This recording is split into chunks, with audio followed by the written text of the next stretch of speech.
Bonjour à toutes et à tous, bienvenue sur ma chaîne. Vous pouvez me joindre au 07 70 01 32 65.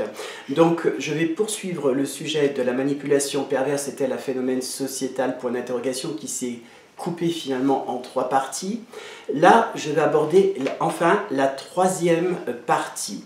Alors, dans cette partie, je voudrais aborder quelque chose d'important qui s'appelle l'idéation. Tout en bas de l'article, j'explique ce qu'est l'idéation. C'est un terme qu'on utilise en psychopathologie pour faire simple avant de commencer. Donc, de la victime, de la manipulation à forme perverse. Dans un deuxième plan, je vais soulever la notion évoquée par les mêmes victimes, qui est en fait l'incapacité de vivre sans lui ou sans elle, ainsi que la perception déformés de leur propre corps, et je parlerai aussi de la sexualité finalement utilisée contre le manipulé. Et enfin, je vais donner quelques conseils pour pouvoir sortir de cette relation toxique. Pourquoi cette idée est-elle importante pour comprendre la victime? Alors cette idée est très importante parce que le lien qu'a créé le manipulateur donc avec le manipulé va s'élaborer dans l'idéalisation de la relation affective. Il s'est rendu finalement indispensable à la vie de sa victime par la potentialisation de toutes ses faiblesses. Donc il les a cultivées, il va les avoir amplifiées un petit peu comme un jardinier pour réduire au maximum son autonomie. De plus, les peurs d'abandon qu'aura forcément soulevé la victime eh bien, vont être retournées contre elle ou lui, et il est difficile avec le temps, finalement, de définir et d'identifier comme fiable la victime, en fait. Voilà, donc toutes ces peurs qui se sont instaurées au travers de cette relation, eh bien, plus le temps va passer, moins la victime va être capable de les porter à son esprit. Et c'est pour ça d'ailleurs que j'ai parlé des similitudes entre le syndrome de Stockholm et l'attachement suscité donc par l'auteur de cette domination morale à forme perverse. Et d'ailleurs, je vous invite à retourner cette fois-là sur la partie, on va dire, écrite de mon blog, donc sur mon site web, sophrologie-psy.com, puisque je développe dans deux articles, plus largement, cette théorie qui, je le précise, a été quand même relativement compliqué à mettre en place, puisque le syndrome de Stockholm, c'est vraiment quelque chose qu'ont vécu les personnes. Et moi, ce que je fais, c'est finalement l'élaboration de ce syndrome de dépendance des victimes à la manipulation. Voilà. Alors, j'ai trouvé des similitudes, comme je l'ai dit, au travers de ce syndrome. Et en fait, l'idée finalement, de parasiter toute forme de réflexion sur la stabilité de la victime, sa stabilité émotionnelle, en fait, est une lente déstructuration des défenses naturelles de chacun. C'est un petit peu, en fait, la volonté d'atteindre une personne par ses sentiments, ce qu'elle a confié, en fait, au manipulateur, et du coup, plus le manipulateur en aura su, plus le manipulé va finalement être utilisé dans ce jeu finalement de rôle. Alors, ce que disent certains patients pendant cette phase de reconstruction, c'est ce que disent d'ailleurs, comme je le dis, voilà, mes patients dans cette phase de reconstruction, avec des phrases du type « je ne sais pas comment je vais m'en sortir », j'ai tout perdu dans cette relation. Ça, c'est aussi important puisque c'est quelque chose qui revient quand même relativement régulièrement. Je me sens totalement incapable de remonter la pente sans penser à tout ce que j'ai vécu. J'ai une part de responsabilité parce que je m'en suis totalement remis entre les mains, finalement, d'une manipulation morale.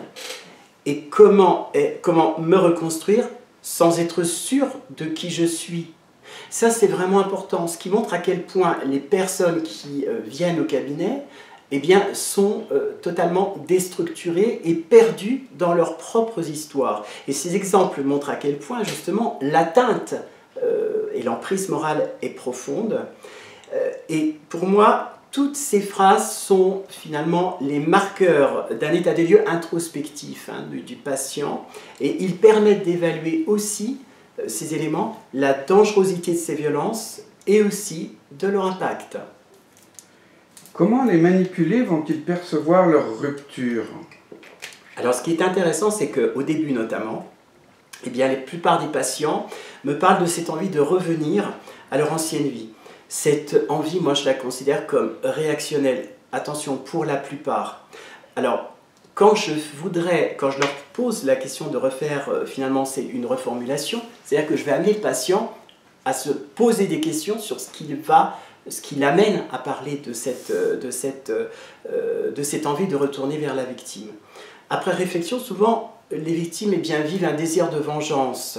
Elles sont dans la difficile acceptation de voir l'auteur de ces violences s'en tirer à bon compte, hein, voilà, par rapport à elles. Il y a le mot aussi important qui revient, c'est faire payer. Hein, ça, c'est important. L'auteur de ces violences, sa forme perverse, notamment parce qu'elles estiment, ces victimes, que la justice n'a pas rempli son rôle. Ensuite, lorsque le manipulé constate finalement l'arrivée d'une nouvelle proie après son départ, elles veulent l'empêcher de jeter son dévolu sur cette nouvelle personne. Alors, ces victimes parlent aussi de liens brisés avec leurs enfants. Elles le justifient par la discréditation dont elles ont été victimes par le manipulateur après la rupture. Hein. Elles vivent, on va dire, différemment et subjectivement tous les stimuli d'interaction avec l'extérieur. Elles dénoncent une sexualité aussi utilisée contre elles, avec des rapports instrumentalisés par le manipulateur qui a brisé les limites qu'elles s'étaient imposées.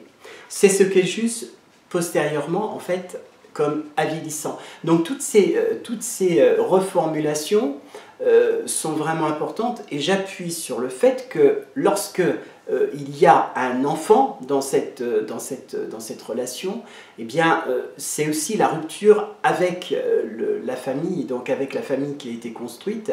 Et il faut savoir que la plupart du temps, tout comme un divorce, eh bien les enfants sont instrumentalisés. Quel type de sexualité est imposé dans la manipulation à forme pervers? Alors là, c'est pareil, je voudrais aborder quelque chose qui peut être pour les gens, on va dire, étonnant. Mais il faut savoir que le manipulateur, en fait, va utiliser une sexualité toujours pour finalement mettre la personne, on va dire, face à quelque chose qu'elle n'a pas envie. Je vous demande 30 secondes, voilà. Donc, alors, déjà, il y a un mot qui est important qui ressort en fait hein, de cette attitude, c'est des sexualités qu'elles ont jugées dégradantes. Alors, pourquoi ils ou elles eh bien, ont cédé du terrain pour garder à tout prix leur relation?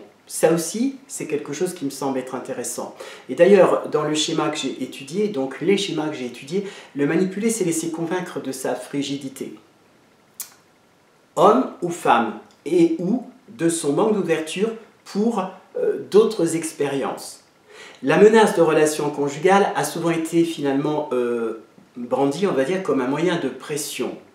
Et sur les quelques patients que j'ai pu constater, enfin voir, qui ont pu aller très loin dans leur récit finalement, il parle en tout cas d'une scénographie à partenaires multiples où le manipulé, donc la victime, est offerte, mais à qui on reproche finalement ce rapport. Il est important de noter que 2 témoignages me définissent le manipulateur comme un voyeur, voilà, qui va juger finalement du regard celui ou celle qui est offert, entre guillemets en pâture, et ces faits ont été vécus autant dans des formations hétérosexuelles que dans des formations homosexuelles.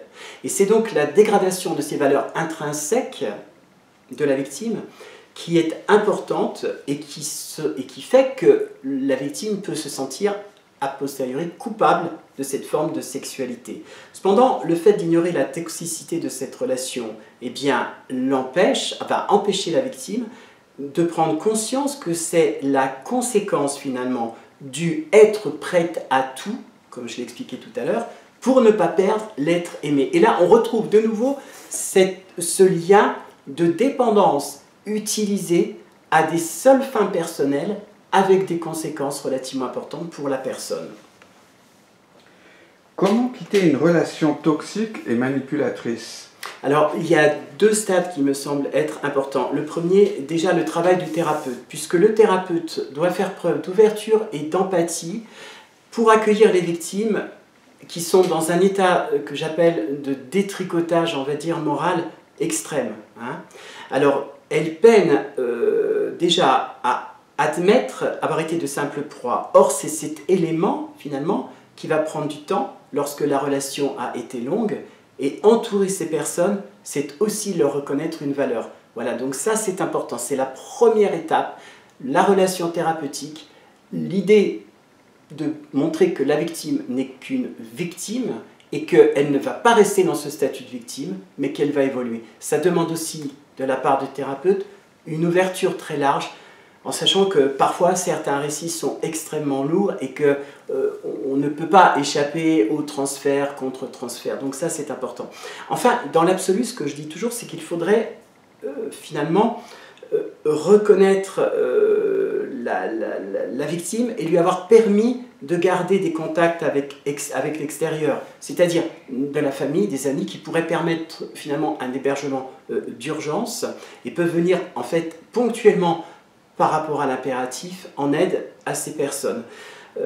Alors, il y a aussi faire un dépôt de plainte contre celui ou celle qui agresse moralement, ça me semble intéressant. Hein. Il est important aussi de savoir que c'est peut-être le début pour un enclenchement en fait, d'une séparation de corps, si la personne est mariée, hein, si la personne est mariée, ça c'est important. Ensuite, depuis peu, on a les numéros de téléphone qui sont disponibles et gratuits, hein, qui sont le 3979, qui sont des numéros nationaux. Ensuite, il faut absolument détruire, ça c'est ce que je conseille aux patients, toute trace numérique susceptible de permettre à la personne, enfin au manipulateur, de remonter jusqu'au manipulé. Ça me semble important. Envisager aussi un départ à l'opposé géographique, ça c'est pas très facile, mais par exemple, trouver des solutions qui vont vous permettre de mettre le plus de distance possible entre vous et le manipulateur. Ça, c'est très important. Ce qui va aussi atténuer, ce que j'ai dit tout à l'heure, la volonté de retourner vers l'ancienne vie. Demander de l'aide en fait à un avocat pour justifier une demande de mise à distance, comme dans le cas d'une personne battue, d'où la nécessité aussi d'intégrer l'idée de la maltraitance morale comme une maltraitance propre au sens littéral. Hein, voilà. Ensuite, les personnes mariées en communauté de biens, ça c'est vrai que les victimes en ont souvent parlé. Eh bien, il faut savoir que la communauté de biens, comme l'indique le nom, donne droit à la personne à 50% de l'acquis pendant le mariage. Donc ça c'est important. Le mariage donc en l'occurrence, mais il faut aussi vérifier s'il y a eu un contrat, quelle est la nature du contrat de mariage. Donc ça c'est important. Et enfin, je dirais que l'importance après ce traumatisme est de se faire aider pour comprendre ce qu'il se passe. Pourquoi ? J'ai eu l'occasion de voir des personnes qui s'en sont sorties sans pouvoir voir un thérapeute et qui, quelques années après, eh bien, ont fini par franchir le pas. Et donc, l'idée de comprendre le vécu de chacun, c'est admettre qu'à un moment donné dans son existence, on a été maltraité, qu'il est compliqué aussi de reconstruire sa vie sans comprendre pourquoi on l'a été. Moi je dis souvent à mes patients, le travail de reconstruction c'est un peu comme si vous mettiez des bases sur une maison. Hein, la maison elle est plus bâtie, personne ne peut bâtir un toit avant un sous-sol. Voilà, donc il faut des murs qui restructurent l'ensemble de la personne et qui l'aident à pouvoir reprendre des forces et qu'elle puisse comprendre les raisons, et c'est au travers de ces expériences qu'elle apprendra finalement à sortir de cette relation toxique. Merci pour m'avoir écouté, à très très bientôt, réagissez, au revoir.